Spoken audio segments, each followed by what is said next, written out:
there, ladies and gentlemen. Welcome to Spookyvemberfest. Yeah, I know it's kind of cheating, but what are you gonna do about it? I haven't finished it yet, but this is something that I will continue chronicling until its completion, so I shall. Now, what you're witnessing here, I am not exactly... oh, there we go, green stuff. Of course, what else would I open a video with other than mixing up some green stuff? What am I doing with it, you might wonder? Well, you'll see there that I just showed you the plastic thing that the green stuff comes in. And I thought, you know what, I want to flatten it, but I don't want it to stick to anything, so I'll flatten it inside that tape kind of thing. And hopefully it won't stick to that, but it kind of did at times. I wanted to flatten out huge bits of green stuff so I could make these big scales to go on the back.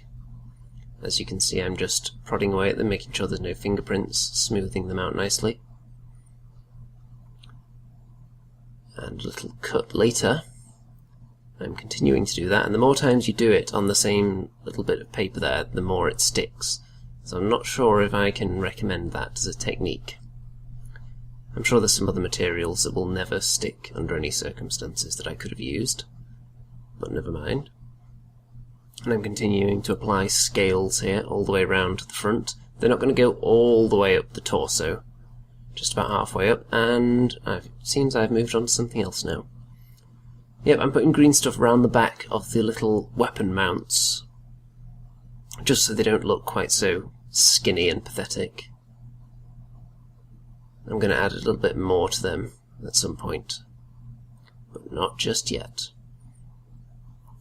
And what am I doing here? Well, I'm mixing up green stuff with some white tack, because I had some green stuff left over, and I thought, I can't really do any more scales right now because I'll only want to go in between the ones I've already put down, which would mean I'll accidentally be poking the big ones that are already there. So I'm using the last of the green stuff instead of letting it go to waste, mixing it up with some white tack, which does dry almost as hard, if not equally as hard. So I would very much recommend that. And then I'm just packing it into the bottom of the head there. The only problem is when you add the white tack, obviously it becomes more tacky, so it's more likely to stick to your fingers, and it's not easy to put into shapes. So I've crammed that inside the head, because I'm going to be filling up the head completely so it's nice and solid before I start doing anything else to that. And what am I doing here? Let's see. I seem to be putting down some more scales.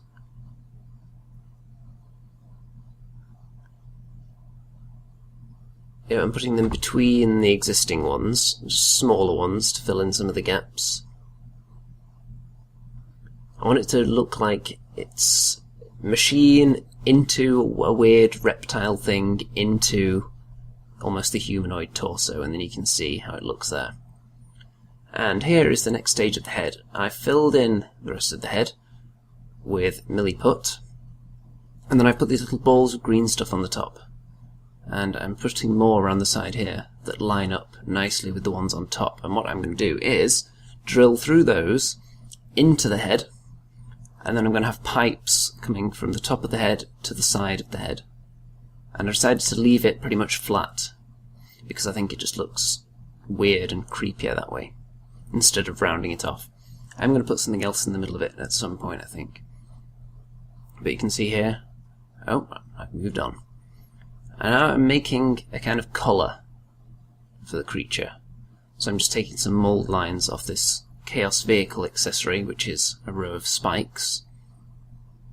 And then when I've scraped those off with that hobby knife, which looks very dangerous there on my fingers, I'm going to wrap it round the neck and bend it, and hopefully it'll stick in place. Let's find out. It looks like it's a good fit, and I'm putting the head on to make sure. I want to make sure I'm not sticking it in a spot where the head won't be able to fit afterwards. So on goes the super glue, and on goes the collar. Now this was incredibly difficult. I was holding it for a very long time. If you see any edits here, it's just editing out me holding it in with that one place while it's sticking. Now bits of it are sticking, but the sides are kind of curling out again because it won't bend round far enough and stick at the same time. So I'm looking for something that could aid me in that draw, and I found some rubber bands, which I'm going to use. I'm going to put one on each side just to try and hold that in place while it glues.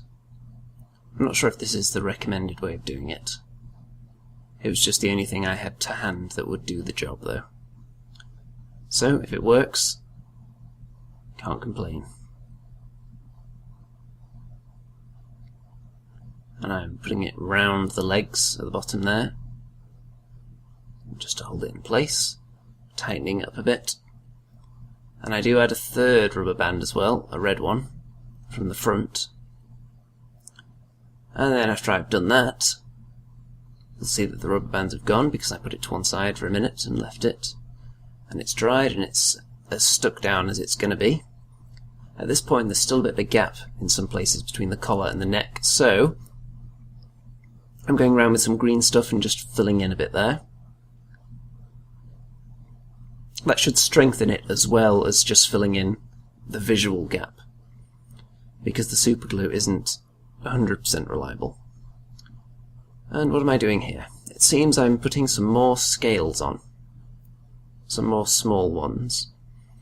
So, as I said before, I can't do too many at once because then I'll be poking the ones that are still fresh and knocking them out of shape. And there you can see how it's looking. Now then, what am I doing here?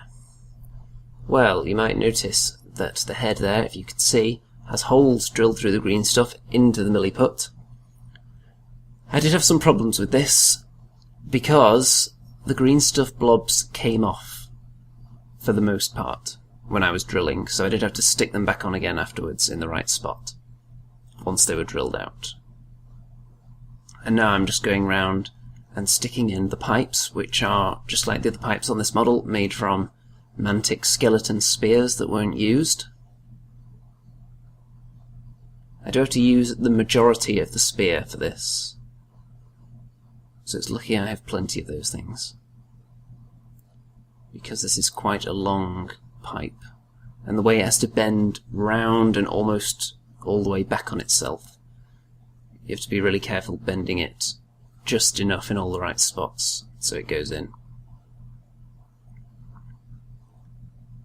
I would recommend mantic skeletons though, and if you're building them with hand weapons, hold on to the spears, because you never know when you're going to make something freaky and disgusting like this. You can see there are 6 pipes there coming out of the top of the head into the forehead and the back of the head. And what I'm doing now, I've put some super glue inside the head and I'm just packing down some green stuff into it there and then super gluing on top of that and then putting it on top so you can see how it looks. That should be nice and strong so it's not going to come off. If it does, then I will look at pinning it somehow, because the head is quite heavy with all that milliput in there. And we're coming up to the end, so I'll see you next time.